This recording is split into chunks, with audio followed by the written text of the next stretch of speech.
Okay, I'm gonna put a marker here, and we're gonna talk about something that's been on my mind for a while. And I apologize. Yes, we're gonna be talking about President Trump. Just hear me out, okay? Bear with me a little while. I promise. There's no point in bashing. There's no point in lamentations. This is us. This is about us growing from what we see. And it can be really frustrating sometimes trying to figure out a person's motivation.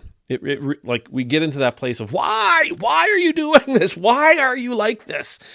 And experts will come on and they'll say their thing, and people who know him will come on and they'll say their thing. People who worked with him will come on and they'll say their thing. And you get the point, right? Everybody's got an opinion about it. But in fairness, he told us why he does this. He told us why he is like this. He told us why he looks at a map and goes, Gulf of America, Greenland's ours, Panama's ours, Canada's ours, right? Gaza is ours. He's told us. He told us this way back in like 2016. And actually, this was actually from before that. I can't remember when exactly it happened, but it was from before that. He told us why he does this. And it's a great lesson for us in that it's something that we should absolutely avoid. He told us in an interview he once did on a big bus. You remember this. Bear with me as I read these words. He said, on a hot mic that he didn't know he was on, in front of a bunch of guys in this big party bus, people that he was trying to impress. He said, I'm automatically attracted to beautiful women. I just start kissing them. It's like a magnet. Just kiss. I don't even wait. And when you're a star, they let you do it. You can do anything. Oh, this was 2005. He said this. You can grab them by the, and I won't say the word. You can grab them by the very intimate places. And they'll let you because you're a star. He's told us who he is, right? He told us who he is. He told us how he operates. He sees something. When he sees something that he's attracted to, he just goes and takes it. He doesn't even ask. He doesn't ask permission. He doesn't try to finesse his way in. He doesn't negotiate. He doesn't make deals. He just moves in and takes what he wants. Now, this is one of those things that, we would say, oh, that's a man of action. Others would say this is a criminal. You can't take what you want from people. You can't just start kissing people. You can't just start grabbing people. That's assault. It's assault. You can't do it, but you can't do it in other aspects of life either. In other aspects of life, it is considered assault. It's considered rude at best.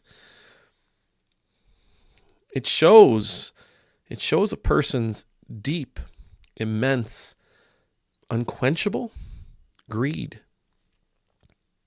It shows us that this person has no impulse control. When we see something we like and go, okay, that's it. I'm going to take it. I'm just going to go get it. I don't care if they want to sell it to me. I don't care if they want to give it to me. I don't care how precious it is to them. I'm going to take it. I don't care how vulnerable it makes them feel. I'm just going to take it. I don't care how traumatizing this may be for them because I am attracted to it. I want it. And by God, I'm going to take it. When we live that way, we can't possibly be people of love because, we can't possibly be people of godly love because we're just too entwined with self-love. We're too caught up in our desire to please ourselves, regardless of the cost to another. And there's nothing Christ-like about that. Zero. There is zero in that kind of life that resembles Jesus Christ. It is not gentle. It is not kind. It is not generous. It is not charitable. It is not. It does not demonstrate perseverance. It does not demonstrate.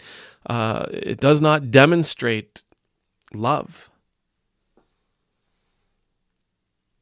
It demonstrates incredibly poor impulse control.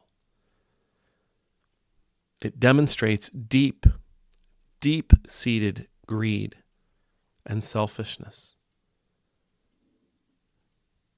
It shows those around you that the only one you care about is you. When you're willing to go, just forgetting about the idea that in this interview, he was saying this to a group of people to try to impress them, telling them about how he moves and how he takes what he wants, how he is a man of action, and he can be because of his fame. Oh, this is a life we've got to reject. We've got to reject this kind of life. And if this is the life of every celebrity, we've got to reject the life of a celebrity. Nobody should want this, because this kind of life brings nothing but destruction to the lives of everybody we encounter. Everybody we encounter. When this is how we operate, nobody is safe from us. We become, and I'm not using this word, we become a predator.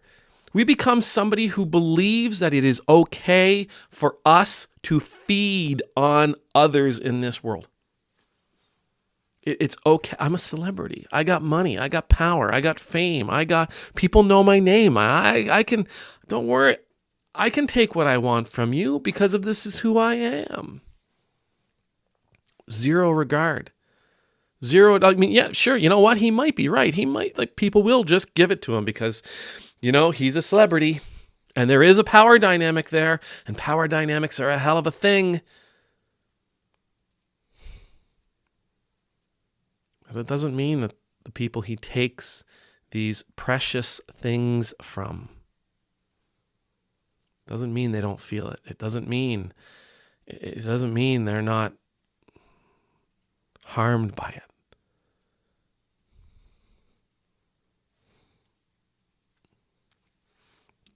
This kind of lifestyle is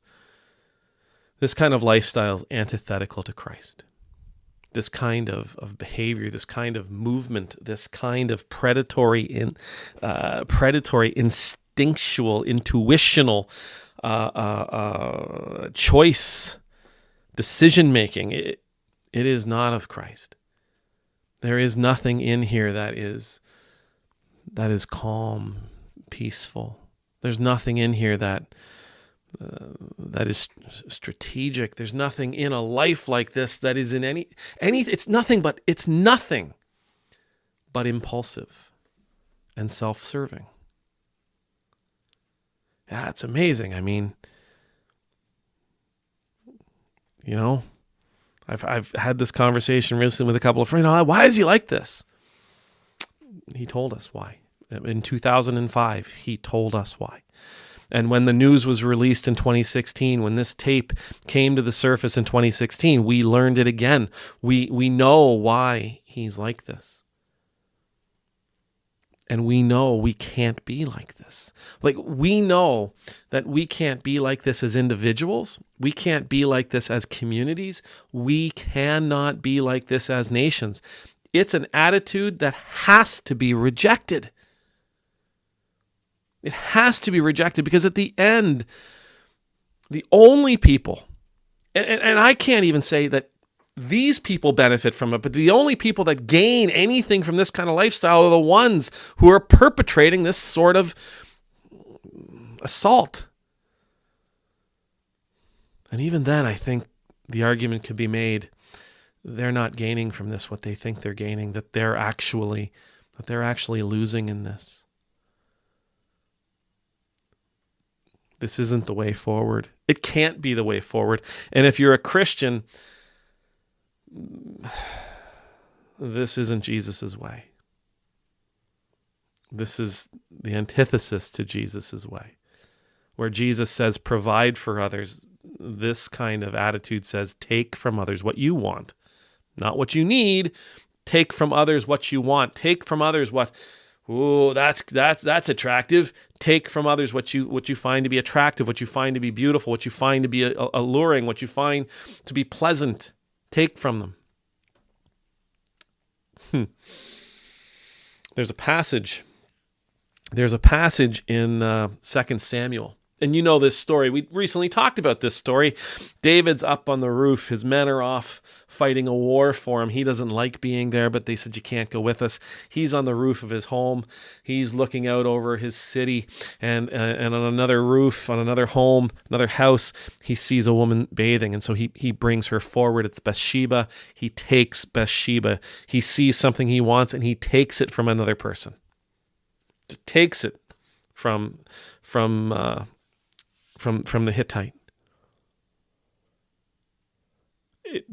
Everything goes south after that. Finds out she's pregnant. He ends up having her. He chooses to have her husband killed when her husband won't do what he tells him to do to try to save him from this whole thing.